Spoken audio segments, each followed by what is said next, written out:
You're watching News Central now on News Central Television. I'm Darshan Usman. The top stories this hour. 36 state governors present position reports on neck on establishment of state police. Attorney General warns governors against defying Supreme Court's judgment on local government autonomy. African Union calls for immediate implementation of Ethiopia-Somalia peace agreement. Details shortly. Let's begin by telling you that Nigeria's 36 state governors have given their overwhelming support for the establishment of state police in the country. Now, this was as they presented their position reports on the matter at yesterday's National Economic Council meeting chaired by Vice President Kashim Shettima with the state governors, deputies, ministers and some presidential aides in attendance. Now, briefing State House correspondents shortly after the meeting, which lasted for over 4 hours, Governor Obasani of Kaduna State said the establishment of state police will help governors better address the security challenges bedeviling their states. Governor Obasani, however, said the NEC postponed further deliberation on the matter to January 2024. Now, the governor highlighted the pressing need for enhanced security measures, citing governed spaces across the country and a significant shortage of personnel in federal security agencies, including the police and armed forces. He also disclosed that the Secretariat has committed to engaging stakeholders further before the Council's January meeting, where a comprehensive report will be presented. My friends, the media, today, as one of the discussion we had at the level of our NEC meeting, is the update on the creation of state police. As you are aware, there was a submission by states toward the establishment of state police. Today, about 35 states have already made their own submission for the establishment of state police in Nigeria. And I can say here that from what is available, virtually most of the states are in agreement with the establishment of state police in Nigeria.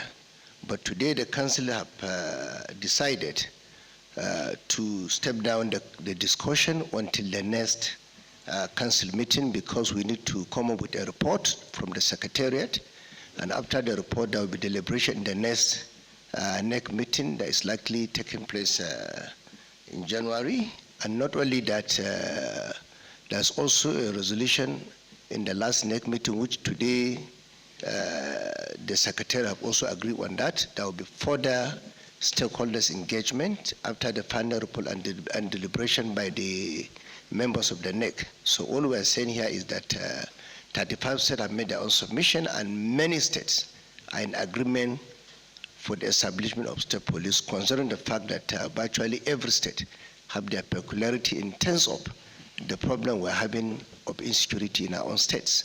And knowing fully that we have a lot of ungoverned space in Nigeria, and knowing fully also that we have a lot of deficit in terms of number of boots on ground, looking at the fact that a lot of security agencies, the police, the army, and other relevant security agencies have no personnel to cover all the ungoverned space.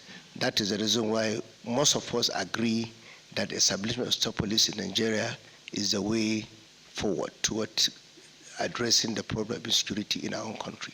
Thank you very much. That was the governor of Kaduna State, Obasani. And let's also tell you that Nigeria's National Economic Council has expressed optimism of a rebound of the nation's economy. The council, which was chaired by the Vice President of Nigeria, met in Abuja considering several memos submitted to its relevant committees aimed at improving revenue generation, tackling current economic hardship, and improving insecurity in the country. Amadin Uyi reports. The Minister of Finance gave an update on the current state of the nation's accounts, including the excess crude account, the stabilization account, and the nation's natural resources account.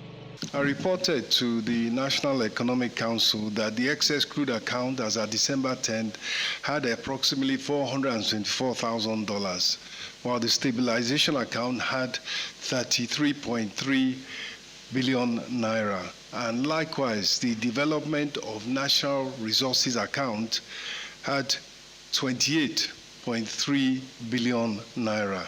Some other governors present gave updates on memos submitted during the NEC meeting.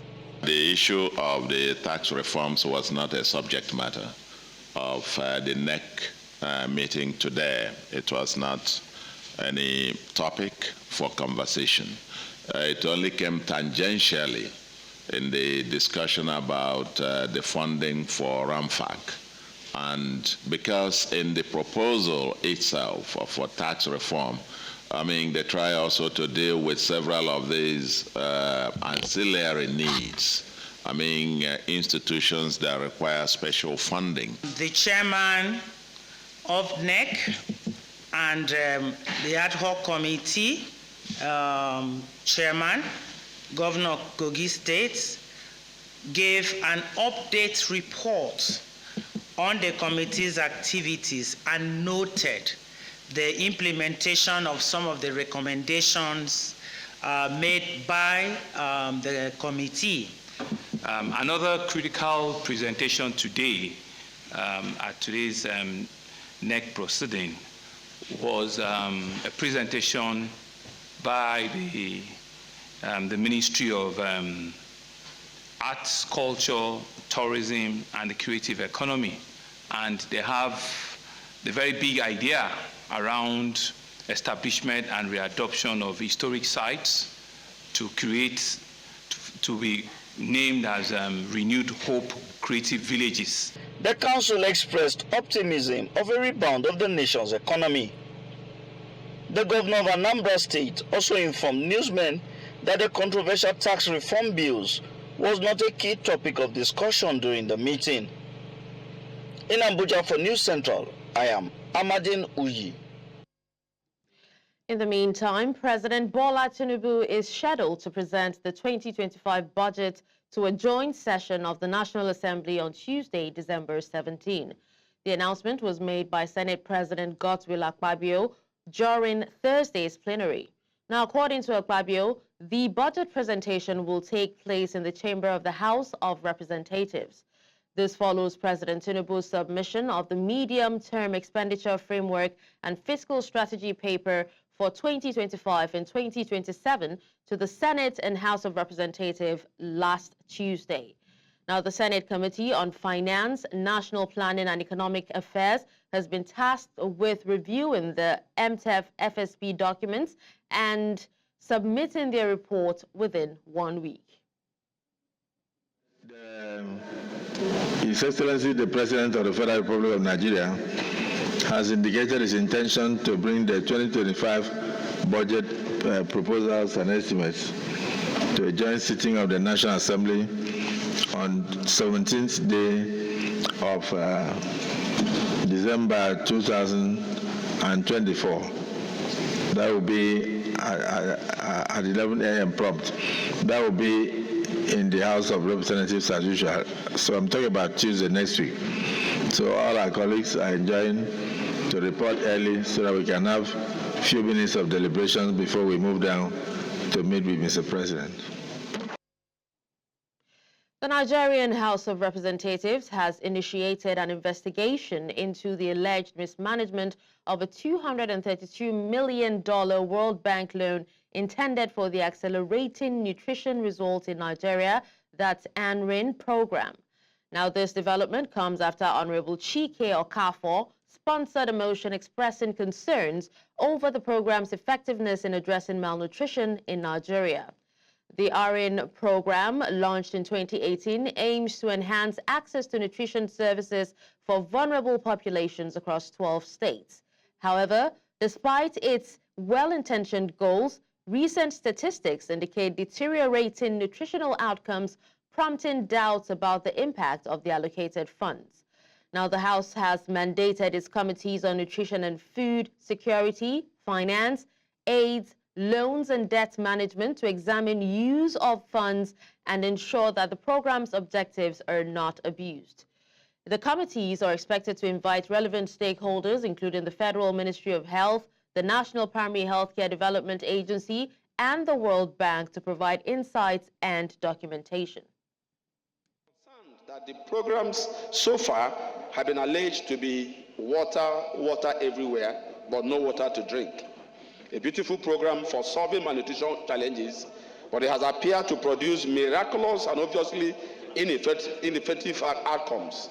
Taking cognizance of the reports and current indicators of Nigeria amidst such a huge and humongous loan from the World Bank. Worried that the recently released Nigeria Demographic Health Survey 2023 and 2024 indicated a worsening of nutrition specifics, with indices showing an increase in under 5, stunting and malnutrition, and the current realities raising questions about the $232 million spent for nutritional intervention and Nigeria's poor global ranking. Despite the fact that TB is curable and preventable, it kills more people than HIV and malaria, combined globally, and is the leading cause of death in Nigeria. It is associated with HIV/AIDS, undernutrition, non-communicable diseases, as well as stigma, discrimination, and other human rights abuses. The House notes that Nigeria currently ranks first in Africa and sixth in the world, accounting for about 4.6% of global TB burden. According to World Health Organization, about 11 million people get infected with tuberculosis, and 1.8 million die each year from the disease, making it the world's top infectious disease killer. The House is aware that significantly progress has been made in the fight against. The Senate has directed the arrest of the Managing Director of Julius Berger PLC for failing to appear before its committee on works to address delays in the execution of the Itu-Odukbani highway contract. Our Senate President, Godswill Akpabio, announced the resolution during Thursday's plenary following a point of order raised by Senate Minority Whip Osita Ngu. Ngu urged the Senate to approve the arrest order after the company's repeated failure to honor invitations. Several senators voiced their frustration over Julius Berger Nigeria Limited's disregard for the Senate's summons. In his remarks, Senate President Akpabio affirmed the Chamber's commitment to holding contractors accountable, emphasizing that the importance of transparency and responsibility in public projects cannot be overemphasized. Do resolve to issue a warrant of arrest to the Managing Director of JV to appear before the Senate Committee on Works to explain what they have done with the finances of the federal government given under their control. If we have power to appropriate, we have power to oversight. We also have powers to follow the money to the letter. My opinion is that the discussion is totally unnecessary. We should have used 5 minutes to finish with this issue. The Senate has no business discussing a contractor. This also shows evidence of proper supervision by the ministry. So what we are going to do is that since we have summoned the company, and the company has rebuffed the summons of the National Assembly by implicating the Senate, then we should immediately take the next step of issuing a warrant of arrest to compel the Managing Director of JB to appear before the Senate Committee. And then you fix a date. Those in support of this say aye. Those against say nay. And with that, we'll take a break. And when we come back, Attorney General threatens contempt suit against errant governors. We'll have the details after the break. Join us again. Welcome back. Now to judicial matters. The Attorney General of the Federation and Minister of Justice, Prince Lateef Fagbemi, SAN, has issued a stern warning to state governors defying the Supreme Court's ruling on local government autonomy. Speaking in Abuja on Thursday at the 2024 annual conference of the National Association of Judiciary Correspondents, Fagbemi threatened to file contempt of court charges if the disregard continues. The Supreme Court, in a landmark judgment on July 11, 2024, upheld the financial autonomy of Nigeria's 774 local government areas and barred governors from controlling funds meant for the councils. It also mandated the Accountant General of the Federation to remit allocations directly to local government accounts, declaring the previous practice unconstitutional.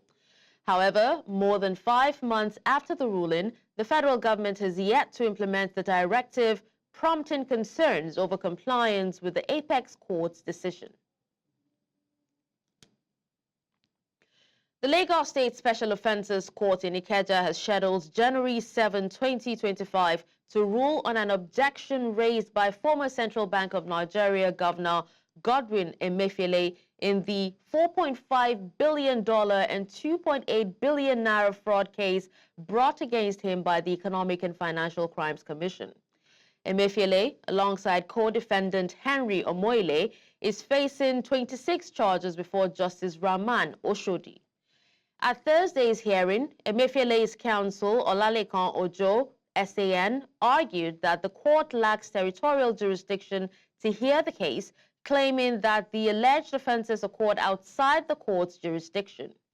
Countering the claim, EFCC counsel Rotimi Oyedepo, SAN, maintained that the charges fall under the agency's purview as economic and financial crimes, asserting Lagos as the proper venue for the trial based on available evidence. After listening to submissions from both parties, Justice Oshodi adjourned proceedings to January 7, 2025 to deliver a ruling on the jurisdictional objection. President of the Nigerian Bar Association, Afam Osigwe, says that there is an urgent need for greater independence of Nigeria's judiciary. Afam Osigwe said this while featuring as a guest on News Central's political program Politics HQ on Thursday. He expressed the opinion that the government's control over judges' salaries and the presidential appointment of chief judges are practices that should be scrutinized and reformed. According to Osigwe, the current system creates a power imbalance that compromises the impartiality of judges. This, in turn, he said, can erode public trust in the judiciary and the rule of law. How can the judicial system attain financial autonomy when the appointment of justices, or the judges, so to speak, are done by the governors at the subnational levels and by the presidents at the national level?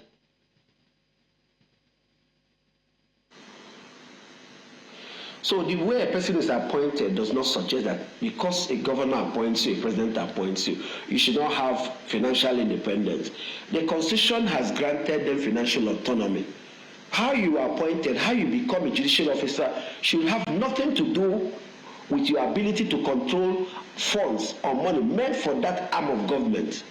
The judiciary, remind you, is an arm of government, it's an organ of government. So how they get there should be carefully separated from the fact that they are guaranteed financial autonomy.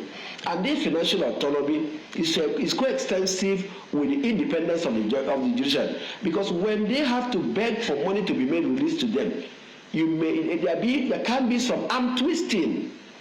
Because a court can also be starved of funds as a way of taking away from their independence to bring them to their knees. In the same vein, the NBA president also criticized the practice of governors or other officials publicly gifting cars or other items to judges, saying that it was condemnable, and said such gestures diminish the independence of the judiciary. Osigwe was of the view that the judiciary should be able to manage its own funds and acquire the resources it needs without interference from the executive branch. independence. In answering your first question, I made a point that many governors make it look as if when the judiciary is funded, they are doing the judiciary a favor. They see the court as belonging to them, and whatever they give to the court, whatever the state does for the court, is something that they are doing out of their own benevolence, out of their own magnanimity. So they boast about buying cars for their judges, building houses for their judges, funding the courts, as if these are not constitutional requirements, as if these are not entitlements of the court, as if the courts must go cap in hand to the governor before they get them. And that is why the judgments of the court that go to show that the judiciary should be independent and should be able to pretend its own judgment, have financial autonomy, present their budget before the legislature, should be respected. That the judiciary, that the funding the judiciary should not be tied to the apron string of the judiciary. These are issues we must tackle. But if you're talking about administration of justice, it's an entirely different thing. Some of the judgments emanating from our court, which may have given negative perception that some of our courts do not do justice, have nothing to do with judicial independence, but may be a function of either corruption, poor knowledge of the law, or just incompetence on the part of judicial officers, or some reason making it difficult for the courts to be consistent in their judgment, thereby leading to uncertainty in the law. The compliance level of actors in Nigeria's justice system with gender accountability and transparency provisions of the Administration of Criminal Justice Act 2015 has become a growing concern among stakeholders. Now, according to Salahuddin Hashim, Program Director at the Clean Foundation, a non-governmental organization, despite some progress in certain areas, the overall level of compliance remains unsatisfactory. The ACJA 2015 was enacted to address several challenges in Nigeria's criminal justice process with the aim of enhancing efficiency and effectiveness in the justice delivery system. However, the effective implementation of the act has been slow and long-standing challenges persist. Hashim's comments were made during a media parley coordinated by the Clean Foundation. The organization is calling for a greater compliance with the ACJA 2015 to ensure a more transparent and accountable justice system in Nigeria. Administration of Criminal Justice Act and the laws across states, and of course the contemporary law of the Police Act, came out from the desire for three specific reasons. One is transparency, the second is accountability, and the third one is actually the respect for the rule of law and the rights of citizens. But one of the things we have noticed are that both state actors and of course citizens don't find it completely satisfactory, the kinds of services they have actually garnered from these stakeholders. So basically, we noticed very well that there's some level of resentment from citizens across these 8 states. Yes, in some areas they have found some level of progression, but again, it is not entirely satisfactory, which means that we are making progress, but again, our progress is actually not quick enough. And that for me is actually a concern, because if you have a law that has actually stipulated these desires, tendencies are there that operationalization of those laws are actually where we have issues. So we selected those 8 states because of the ranking, the risk ranking that we did, and we realized that these 8 states are more at risk, and that was where the interventions focused more around there, because we need to expand the thoughts and the minds of citizens to be able to engage constructively. So that was actually the basis. The United Nations Office on Drugs and Crime has called on Nigerian youths to demand accountability from the nation's political elite as part of their efforts against graft. Now, this was as they presented their recent survey on the prevalence of corruption in Nigeria as part of activities marking the World Anti-Corruption Day, where it urged youths to contribute towards fostering good governance and sustainable development. Amadin Uyi reports. According to the United Nations Office on Drugs and Crime, its recent survey on the prevalence of corruption in the country reveals that about 70% of Nigerians, including youths, have refused to pay bribes on at least one occasion. The UNODC, while presenting the results of the survey recently while marking the World Anti-Corruption Day, says that about 42% of respondents say that they have refused to pay bribe because it was the right thing to do. With the survey showing positive trends that corruption is reducing among Nigeria's youthful generation, anti-graft experts say this is because youths bear the brunt of its negative effects. Young people are significantly affected by corruption, resulting in severe negative impacts spanning social, economic, and political dimensions, evidenced in unemployment, emigration, and political alienation. Nigeria's Minister of Youth says that many young citizens are left without hope, pushing them into a life of crime because they doubt there will be consequences. Economic hardship, lack of opportunity, and weak institutional structures often push our young people towards crime. Experts present say efforts must be put in place to reduce corruption and improve accountability in the public sector. While many have called on government to strive towards youth inclusion in governance, they also call on youths to demand accountability from the nation's political elites. We must ask ourselves, how can we further foster integrity, transparency, and the accountability in the public sector? How can we empower our youth to be an integral part of the solution? It is time to give your youth a seat at the table. Corruption can only thrive in the darkness of a place. By shining our light on it through actions, vigilance, collaboration, we can build a nation. We can build an Africa with honesty and integrity. This is our commitment. This is our responsibility and our shared purpose. The UNODC calls on youths to be watchdogs in the society by calling out cases of corruption, saying that they have a role to play in fostering good governance and sustainable development. In Abuja for News Central, I am Amadine Uyi. Thank you, Amadine, for that report. Now to political matters. The wave of defections plaguing the Labour Party continues, with the latest development coming from Abuja, where Alfred Ilia Ajang, representing Jos South and East Federal Constituency, has defected to the All Progressives Congress. The defection was announced through a letter read by the Speaker of the House of Representatives, Tajuddin Abbas, during Thursday's plenary session. Ajang cited internal crisis within the Labour Party as the reason for his defection. However, the announcement sparked a rowdy session with some lawmakers expressing concerns over the letter's content. Minority Leader Kingsley Chinda argued that the letter did not comply with the House constitutional provisions and therefore should be rejected. The APC's commitment to infrastructural development, economic growth, and national unity resonates deeply with my vision for Plateau State and the country at large.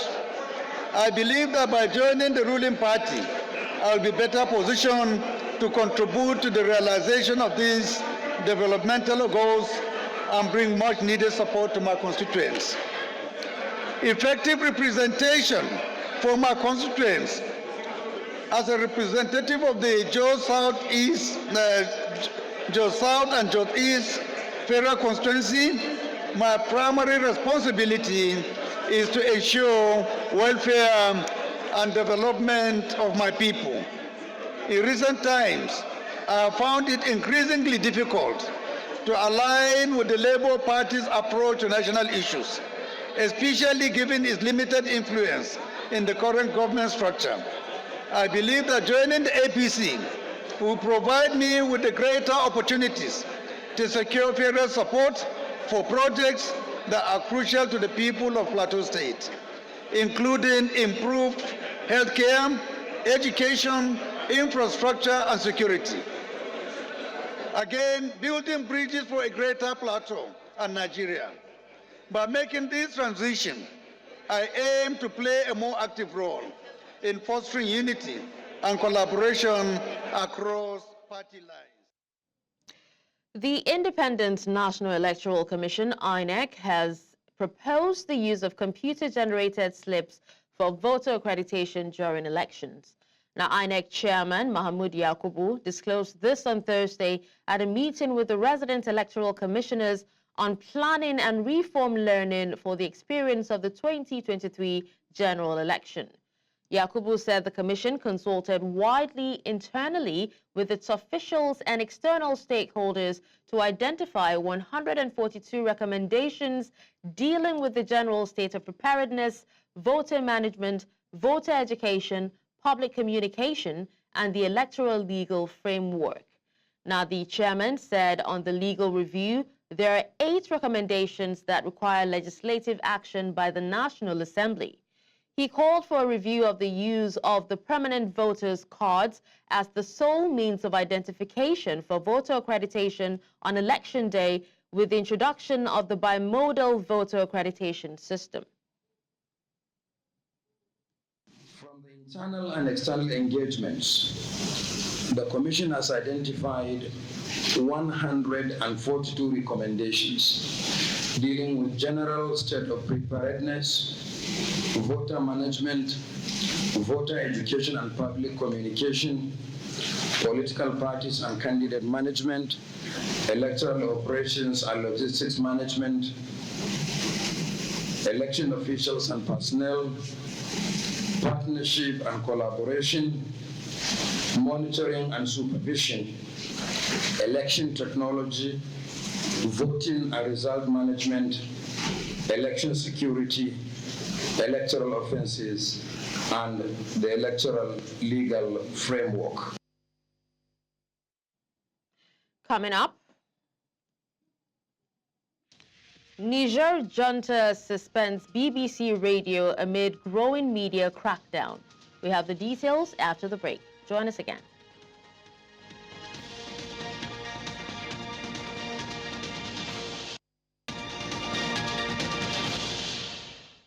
The African Union has urged Ethiopia and Somalia to swiftly implement an agreement aimed at easing tensions over Ethiopia's access to the sea, describing the deal as an important act.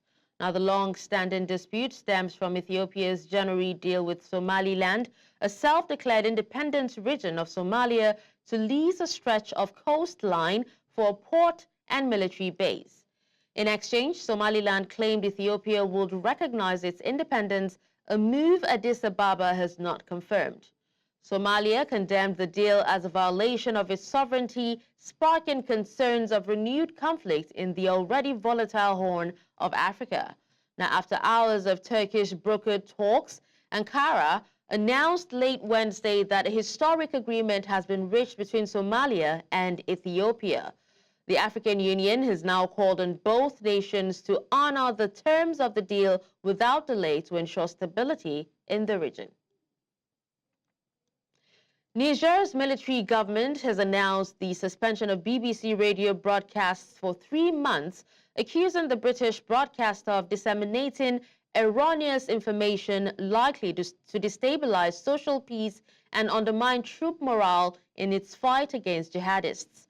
The suspension, which takes effect immediately, affects popular BBC programs, including those in the Hausa language broadcast through local radio partners. Now, this move adds to a growing list of Western media outlets banned by the junta since its July 2023 coup. In August 2023, French broadcasters Radio France International and France 24 were also barred from operating in the country. In a related development, the junta revealed on Thursday evening that it is filing a formal complaint against RFI, although no specific program or content was cited in the actions against BBC or RFI.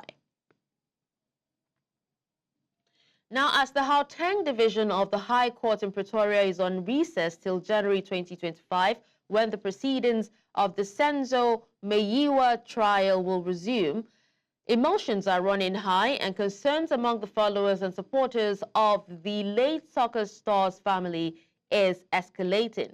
Now, after weeks in the courtroom, followers of this trial say it has become increasingly apparent that the trial is far from fair. Social media platforms have boiled over the criticism directed at Judge Ratha Mogotleng's conduct during the proceedings. Now, viewers have been vocal, arguing that his frequent interruptions seem to favor state witnesses, raising questions about the impartiality of the court. His comments have since been echoed through both legal circles and the general public, raising alarming questions about the direction of the trial and the treatment of those seeking justice for Senzo Meyiwa. Now, some also expressed dissatisfaction not only with the judge's tactics, but also with the remarks directed towards the defense team. Many feel that their arguments are being dismissed unfairly, leading to a growing sentiment that justice may not be served in this high-profile case.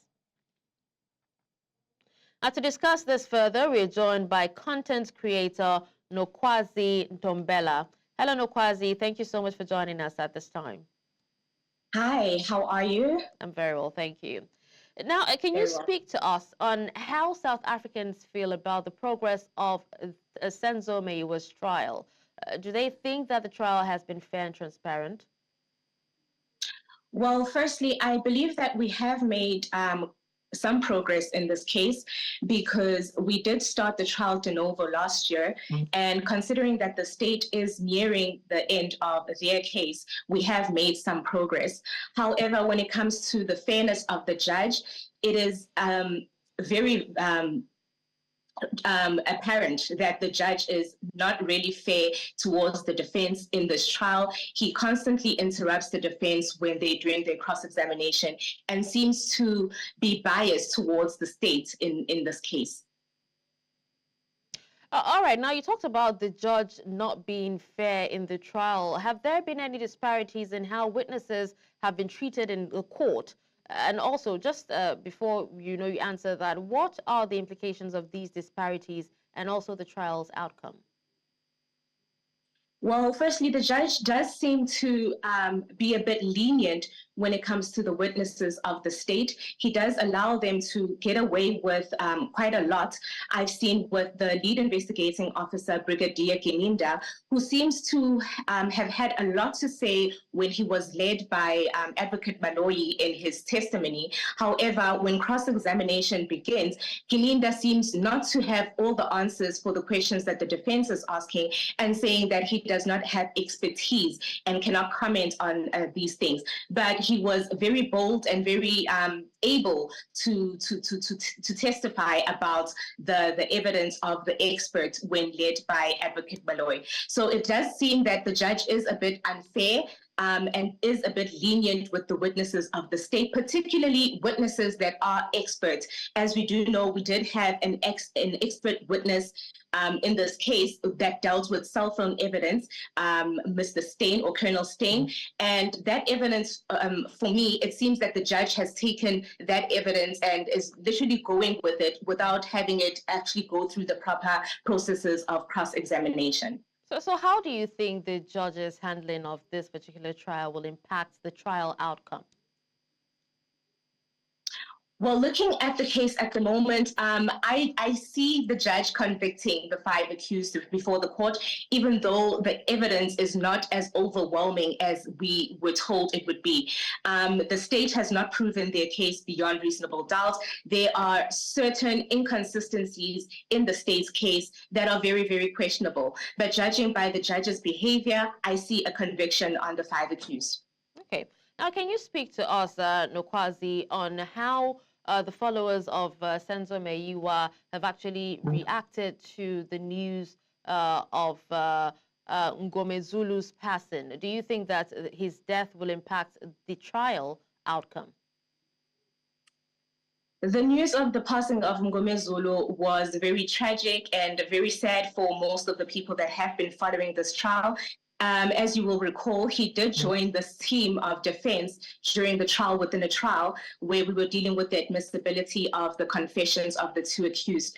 And he has come in with a lot of energy, with a robust way of cross-examining the witnesses. And we, as the public, do feel that it is a great loss for the defense in this case.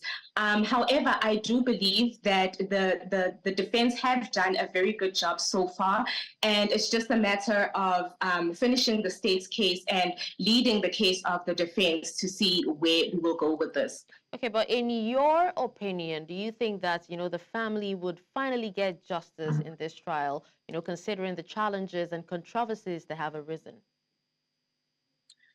To be quite honest, in this court, I don't believe justice will be served. Just observing the things that have transpired in this court, I do not believe justice will be served. However, I do believe that the defense do have a strong case to actually take this to the Supreme Court and appeal.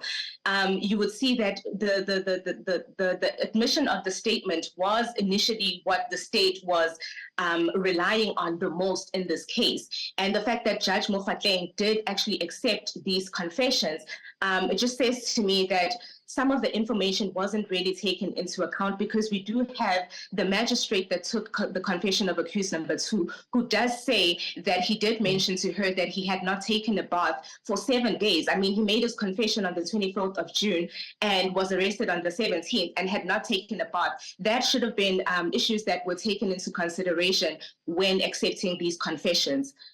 Okay. All right. Well, thank you so much, Nokwazi, for joining us and speaking to us on this. Thank you.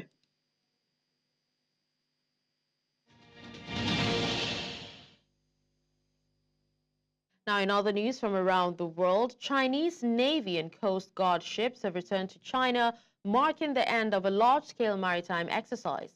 This is according to Taiwanese authorities, who reported that Beijing conducted its largest maritime drills in years, deploying numerous warships and Coast Guard vessels across a region extending from near Japan's southern islands to the South China Sea.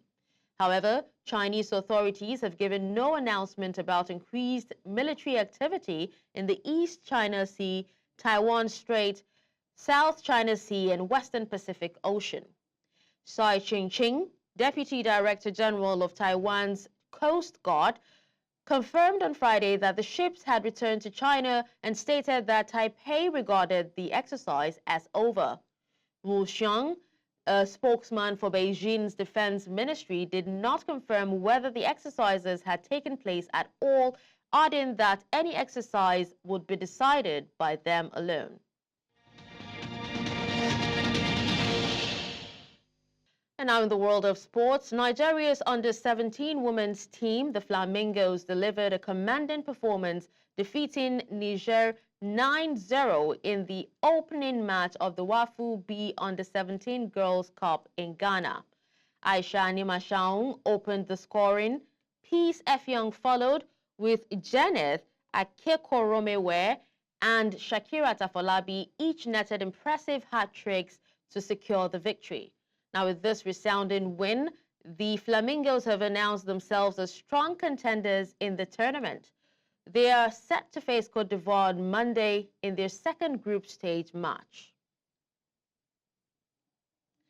The Nigerian Premier Football League has queried Aqua United FC for allegedly threatening the crew of its over-the-top partners Propel Sports Africa during an NPFL game at the Godswill Akpabio Stadium in Uyo on the 10th of December 2024.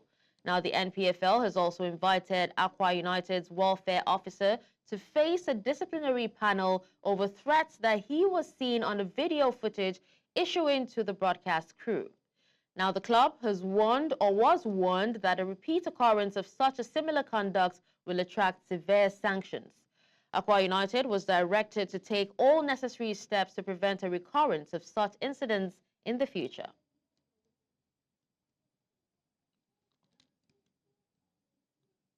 And that's all at this hour. But before we go, here's another look at some of our top stories. We told you that 36 state governors have presented their position to NEC on establishment of state police.